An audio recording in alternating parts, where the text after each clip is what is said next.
lesson, which is the probability of independent events. So we're going to focus on independent events, and we'll also focus on some complementary events. So first off, to kind of introduce this, we have a little game here. You can insert your name here. And imagine that you are playing this game. All right, so first off, I had a spinner on the board. Here's the spinner. It was divided into 4 sections. We had red, green, purple, and orange. Okay, so those are the 4 options you could have. We also had a typical number cube or a dice, and we had a coin, heads or tails, just a basic coin. Now, for the person to win, they had to do all 3 options. They had to spin the spinner, flip a coin, and then last they had to roll a dice. Now, in option 1, they won if they got a green on the spinner, they got the coin to land on tails, and they had an even number rolled on the dice. Option 2 was that the spinner landed on red. The coin could land on either side, and on the number cube or the dice, we needed a number 3 to be rolled. So I asked them, which of these 2 options do you think is going to give you a better chance of winning? I'm going to ask you guys at home the same question. Go ahead, pause here, and write down what your thinking is. Do you think option 1 or option 2 has a better chance of winning this game?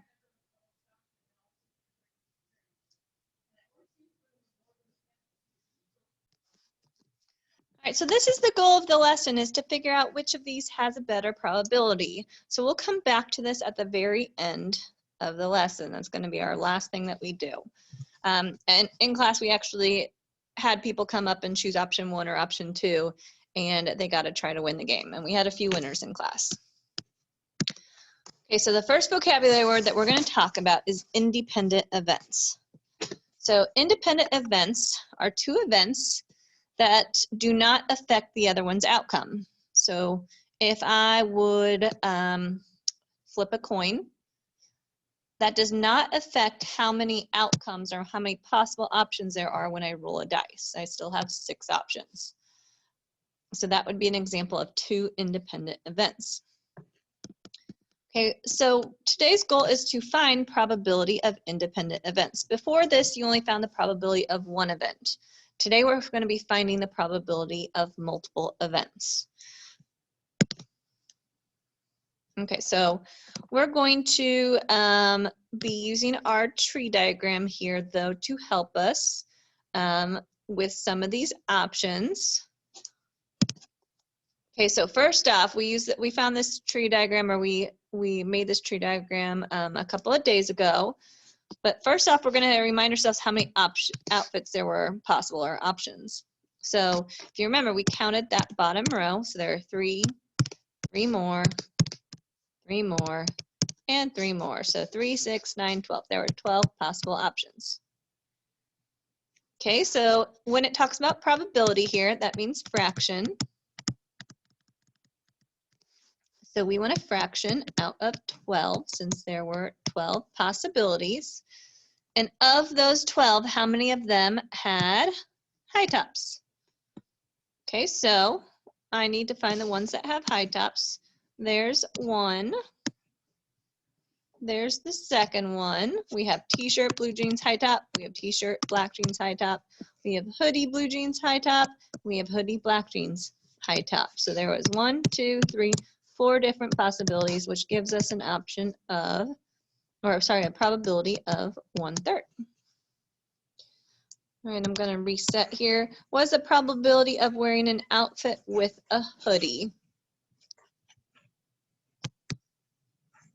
All right, so if I was doing this, I need to find the ones that have a hoodie, which is over here. I've got hoodie, blue jeans running, hoodie, blue jeans casual, hoodie and blue jeans high tops. There's 3 there, and I've got hoodie, black jeans running, hoodie, black jeans casual, and hoodie, black jeans high tops. So 3 more. That would give us 6 out of the 12 had a hoodie, which was 1/2 probability of getting a hoodie. All right, let's do two other ones here. So again, we're going to make it out of 12 since we're talking about probability. Probability is always a fraction. What's the probability of wearing an outfit with blue jeans? Okay, so I need to find my blue jeans. All of those outfits have blue jeans. There are 1, 2, 3.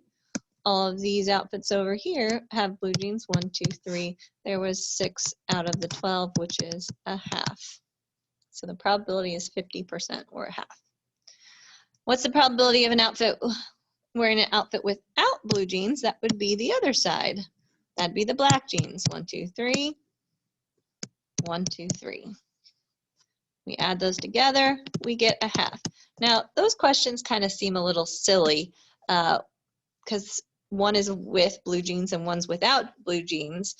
You obviously know if one is a half, then the other one is going to be a half. They have to make the total amount. We call these complementary events. So complements are two outcomes of an event that are the only two possible options.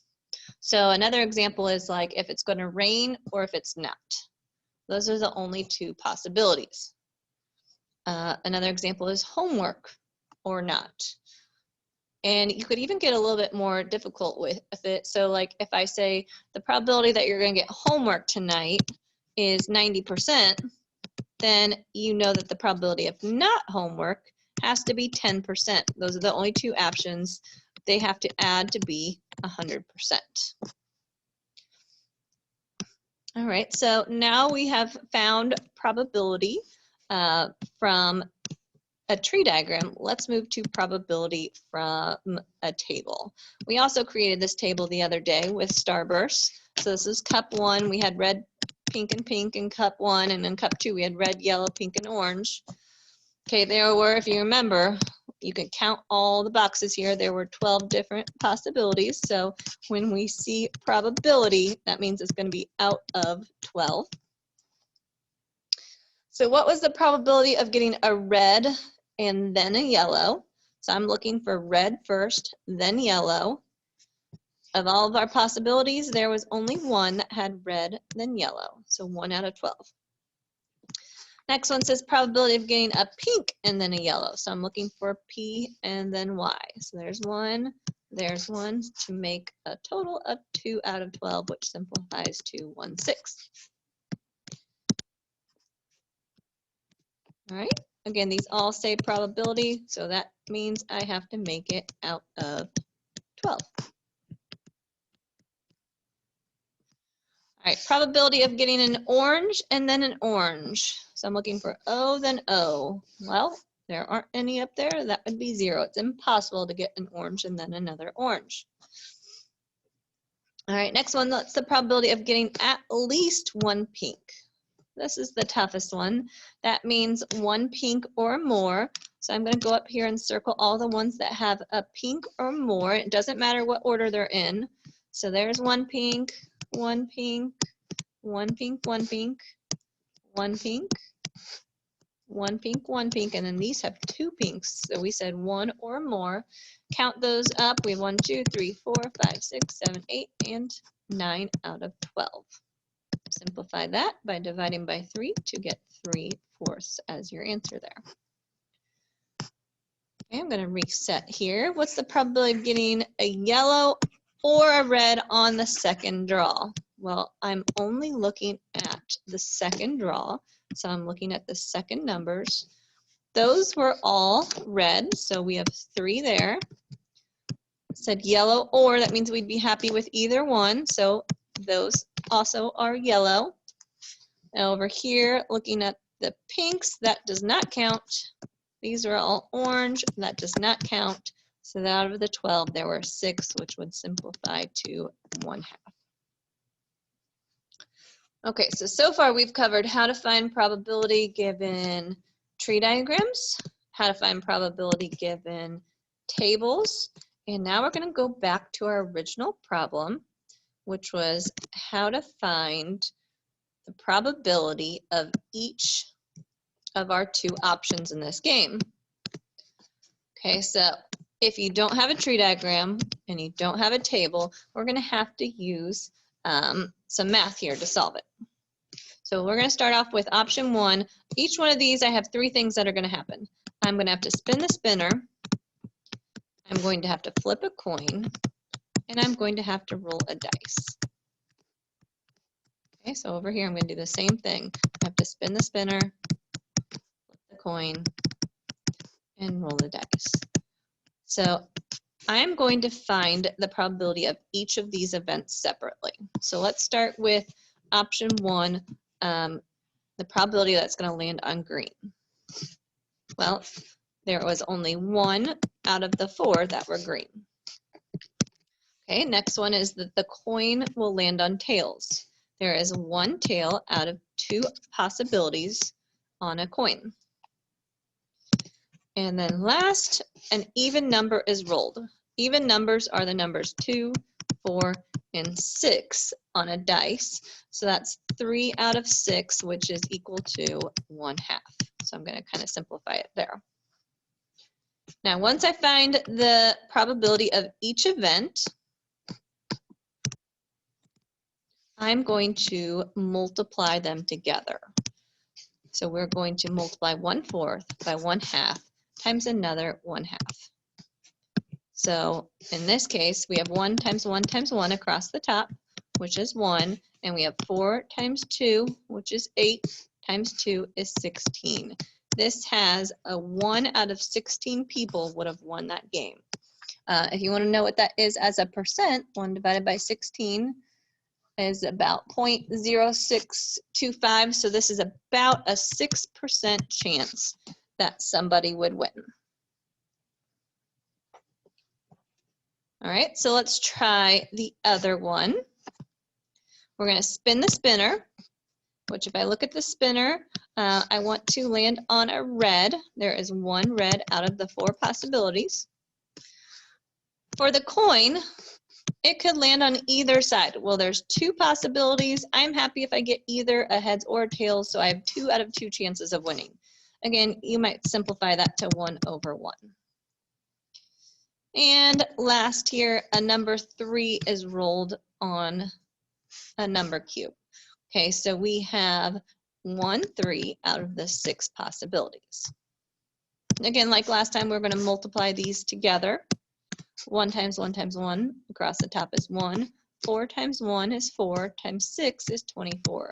1 out of 24 chance of this happening, which is a 4% chance that we would win. So between the 2 options, option 1 had a higher probability of winning the game. Now, if I threw in a third option, option 3, the wheel could land on purple, it could land on either side, or an odd number is rolled on a dice. Again, the spinner has red, green, purple, and orange on it. Go ahead and pause now and see if you would change your mind if you were given option 3. Find the probability. All right, let's see how you guys did. So again, we have 3 independent events. So we have a spinner, we have the coin, and we have the dice. The probability that the spinner is going to land on purple, well, there was 1 out of the 4 possibilities to be purple. The coin could land on either side. So of the 2 sides, we'd be happy if it landed on either one. So 2 out of 2. Again, you might simplify that to 1/1. And the dice has to land on an odd number. So we would be happy if it was 1, 3, or 5. So out of the 6 possibilities, there were 3 that we'd be happy with. Again, you can simplify that to 1/2. And we're going to multiply our answers together. So 1 times 1 times 1, which is 1. 4 times 1, 4 times 2 is 8. There was a 1 in 8 chance of winning with option 3, which was about, actually it was exactly 12.5% or about 13% chance. So if you were given option 3 is much more likely for you to win this game. All right, hopefully this was helpful. If you guys have any questions, please send us a message on Schoology. All right, see you guys.